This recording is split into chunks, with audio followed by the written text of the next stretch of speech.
pick up the next ball. So we have 3 balls. So next person's name.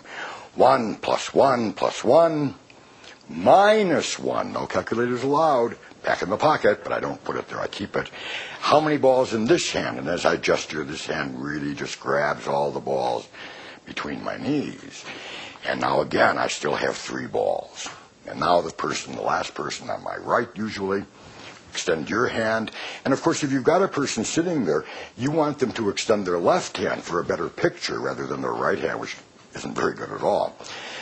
I pick up all these balls and just put them in their hand and close it and hold it shut and say, if I put all 3 balls in your hand, how many balls do you think you have? And people usually say 3.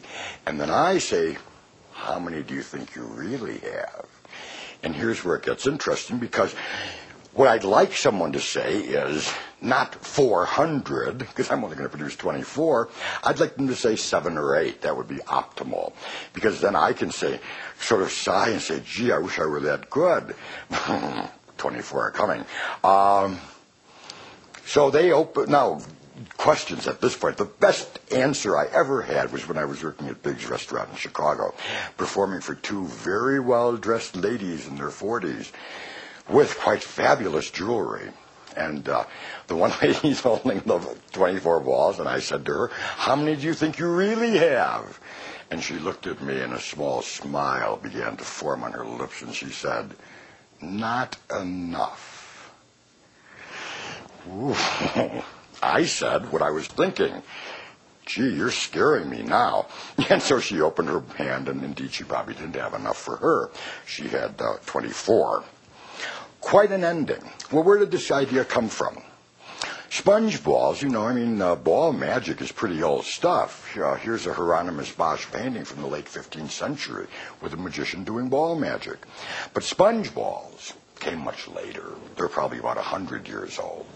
And the first magical use of sponge balls is from the Linking Ring magazine, October 1926. Jesse Liebarger had an effect called the Phantom Balls.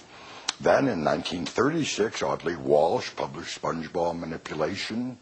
In Chicago, Laurie Ireland produced the Ireland Cup and Ball routine with sponges, and also a wonderful trick called Silver and Sponge. But in those days, the sponges were still pretty much cut by hand. And it was, of course, Albert Goshman who brought sponge ball magic into the new era by developing a way of cutting these by machine. My routine is consciously influenced by Dr. Stanley Jacks, who had a routine called multi-ball that was marketed in the 1950s. I loved the effect of all these balls, but I wasn't really very infatuated with Stanley Jack's method, which was he held a lot of balls. Well, he didn't have balls even. He had bits of sponge.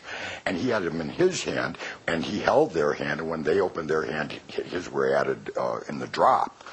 What I was looking for was this big ending, but clearly all the balls appearing in the spectator's hand. And so that's what I've accomplished here.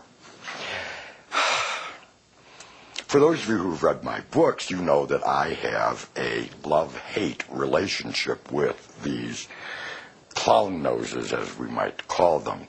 This is a moment where art and commerce clash. I remember the first time that I dropped this routine from my repertoire. I called my friend Max Maven up and said, Max, I've dropped the sponge balls. And he said, oh, congratulations. And then 2 days later, I was going to do a party on a yacht in Lake Michigan in Chicago. And as I got on the ship, the guy says to me, who booked me, and you did bring those little balls, right? And I said, no. And he was clearly disappointed. And so I put him back in, and I took them out, and then I put him back in and took them out. And now, I don't use this as an opener anymore. But I do bring them with me. And it might be that I will do them at the party, some point in the middle of the show. But it might be that I won't. I go up and down on this thing because It's a great effect. I can get women to scream when they open their hand, and that's pretty good stuff. On the other hand, it is sponge balls, and I suppose everybody has to make their artistic decision for themselves. Although I have these problems with them, I do still carry them. And so you can see that my ambivalence for this routine continues to this very moment. But it really is a very